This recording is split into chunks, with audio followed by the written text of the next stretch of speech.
There was a time when saying a 360 camera could replace multiple cameras would have sounded ridiculous. But something has changed. It's starting to feel like 3 genuinely usable cameras in one pocket-sized body. The first role this camera has is the obvious one, and that's with the invisible selfie stick. The X5 becomes a personal drone or a cameraman that appears to be following you around.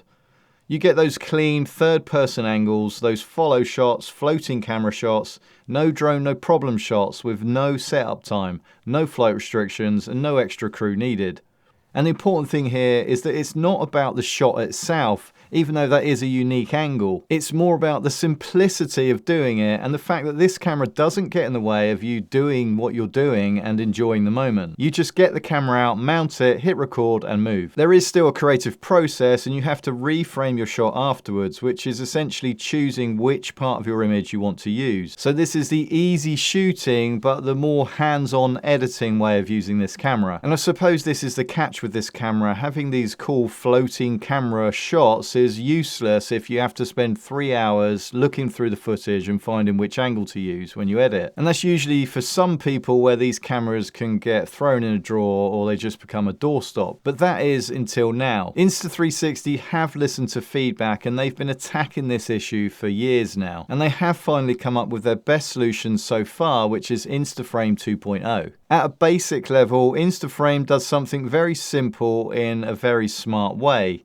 You move the camera however you want and it creates a flat, ready to share video in camera. And by flat, I mean it's an ordinary video, not a 360 video. So it's ready to use straight out of the camera. So you can create a video easily with no reframing, no keyframes, and no decision process needed when you edit. It's essentially editing the shot for you in camera so it's ready to use and ready to go. The early version of Insta Frame had limitations and you were locked into quite a rigid framing. And Insta Frame 2.0 massively broadens what you can now do with it. You can easily track and choose who or what the camera should focus on. You just use the touchscreen, tap your subject, yourself or someone else, and it tracks them automatically. And then there's the virtual gimbal. This is where the 360 advantage really kicks in. You can keep the horizon level, smooth the movement, even control pans using a virtual joystick.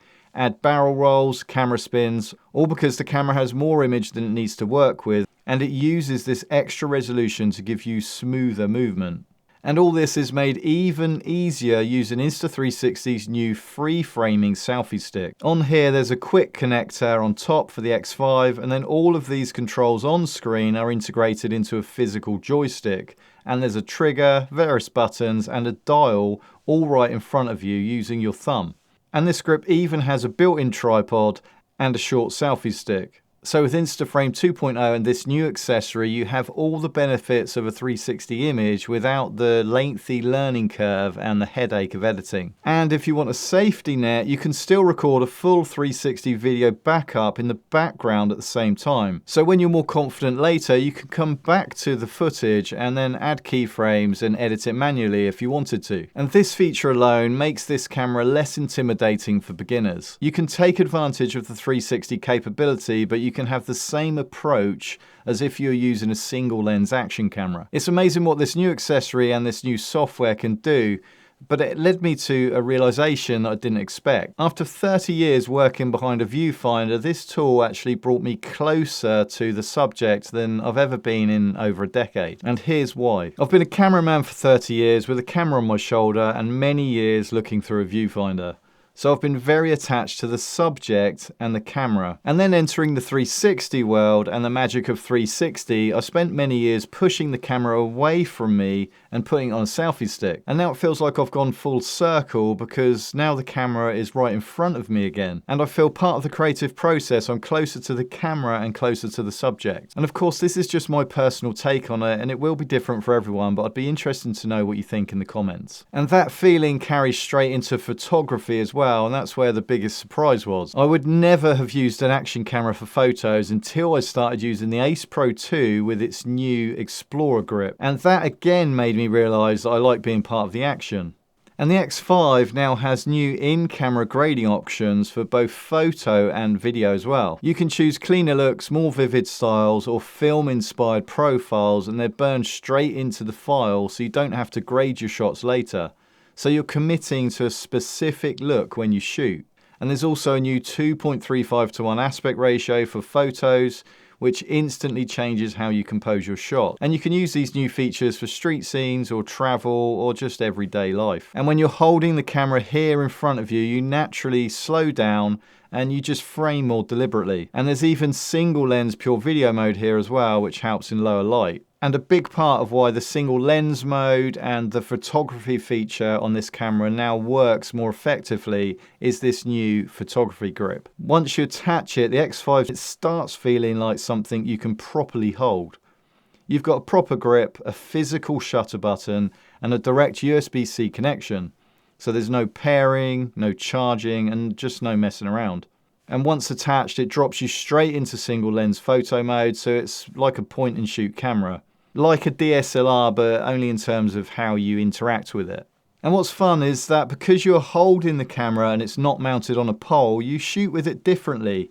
You experiment with different angles and you just use it more intentionally. Now, I'm not going to pretend that these photos are going to win any awards. This is an action camera sensor after all. But the reason I started experimenting with photos with this camera wasn't because of the quality.